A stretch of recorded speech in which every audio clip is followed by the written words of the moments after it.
Football studio മലയാളത്തിലേക്ക് മറ്റൊരു വീഡിയോയിലേക്ക് ഏവർക്കും സ്വാഗതം. നമ്മൾ വീഡിയോ ചെയ്യുമ്പോൾ ബാക്ക്ഗ്രൗണ്ട് വോയിസിൽ പല ശബ്ദങ്ങളും ഉണ്ടാകും. അതായത് കിളിയുടെ ശബ്ദം, കാറ്റിൻ്റെ ശബ്ദം ഒക്കെ ഉണ്ടാവുമായിരിക്കും.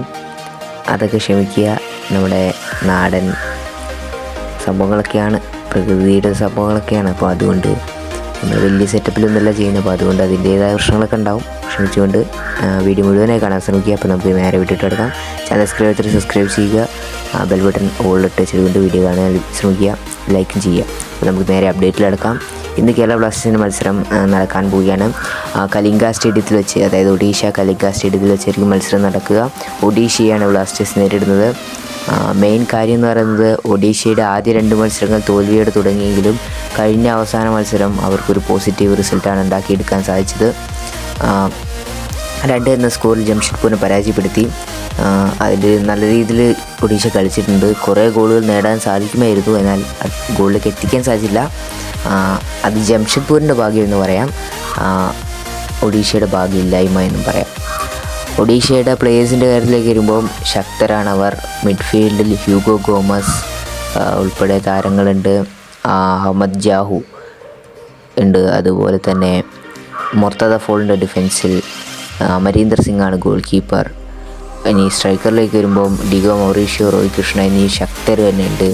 ഇന്ത്യൻ നിരയിലേക്ക് വരുമ്പം അതിലുപരി PTM ഉൾപ്പെടെയുള്ള പല താരങ്ങളുണ്ട്. ജെറി, ലൽതാങ് മാവിയ, അങ്ങനെ പറഞ്ഞ അനവധി താരങ്ങളുണ്ട്. ടീം അതിശക്തരാണ് അവരുടേത്. കോച്ചിനെ പറ്റി പറയുകയാണെങ്കിൽ ടോപ്പ് ലെവൽ കോച്ച്, ISL കളി പഠിച്ച് വന്ന കോച്ചാണ്. എല്ലാവർക്കും അറിയാം, കൂടുതൽ അതിനെപ്പറ്റി വിവരിക്കേണ്ട ആവശ്യമില്ല. അതുകൊണ്ട് തന്നെ ഒഡീഷ ശക്തരാണ്. കഴിഞ്ഞ മത്സരത്തിലെ റിസൾട്ട് അവർക്ക് അനുകൂലമാണ്. അതുകൊണ്ട് അവർ ശക്തരായിരിക്കും, കഴിഞ്ഞ മത്സരത്തേക്കാൾ ശക്തരായിരിക്കും. അപ്പോൾ ഹോം മത്സരം കൂടി ആകുമ്പോൾ പറയേണ്ടതില്ല, അവർക്ക് നല്ലൊരു അഡ്വാൻറ്റേജ് തന്നെ ഉണ്ട്. ഈ അഡ്വാൻറ്റേജിനൊക്കെ കീറി മുറിക്കണം ബ്ലാസ്റ്റേഴ്സിന് എന്ന് തന്നെ വേണമെങ്കിൽ പറയാം.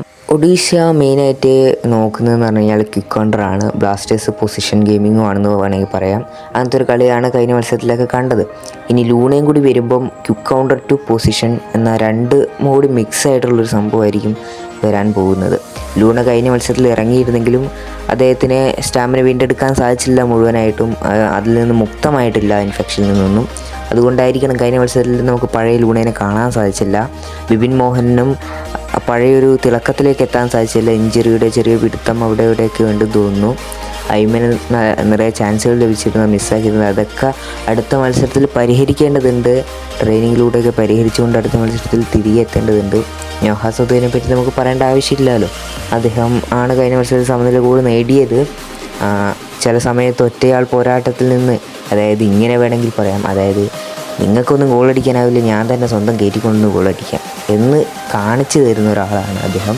ടൂഡേനെ പോലെ തന്നെയുള്ള ഹാർഡ് വർക്കർ ആണ് നോഹ സദ്.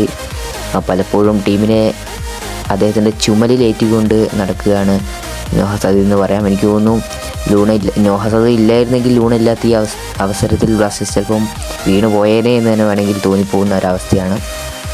ഏതായാലും മിഖായിൽ സ്റ്റാറയുടെ കീഴിൽ ബ്ലാസ്റ്റേഴ്സിന് ഇന്ന് നടക്കാൻ പോകുന്ന മത്സരത്തിൽ വിജയിച്ചേ തീരൂ. പോയിൻ്റ് ടേബിളിൽ മുൻപോട്ടേക്ക് എത്തണമെങ്കിൽ ബ്ലാസ്റ്റേഴ്സ് ഇന്നത്തെ മത്സരം വിജയിച്ചേ തീരൂ. അതുപോലെ തന്നെ ഇന്നത്തെ മത്സരം ഒരിക്കലും ബ്ലാസ്റ്റേഴ്സിന് ഈസി ആവില്ല. നല്ല ടഫ് കോമ്പറ്റീഷൻ തന്നെയായിരിക്കും ഇന്നത്തെ മത്സരം. ബ്ലാസ്റ്റേഴ്സിനെ സപ്പോർട്ട് ചെയ്യാൻ ആരാധകർ അവരുണ്ടാകുന്നതെന്ന് നമുക്ക് പ്രതീക്ഷിക്കാം. വീഡിയോ വൈൻഡപ്പ് ചെയ്യാണ്. നാളെ ആരോടൊപ്പം വിജയമെന്ന് കാത്തിരുന്ന് കാണാം. നാളത്തെ അതിനെപ്പറ്റിയൊരു വീഡിയോയുമായി എത്തുന്നതായിരിക്കും. വീഡിയോ വൈൻഡപ്പ് ചെയ്യാണ്. ചാനൽ സബ്സ്ക്രൈബ് ചെയ്യുക, ബ്ലഡ് ഔട്ടൊക്കെ വീഡിയോ ഇഷ്ടപ്പെട്ടാൽ ലൈക്കും ചെയ്യുക. മറ്റേ വീഡിയോ ദിവസം കൊണ്ടുവിട്ടാണ്. Thanks for watching.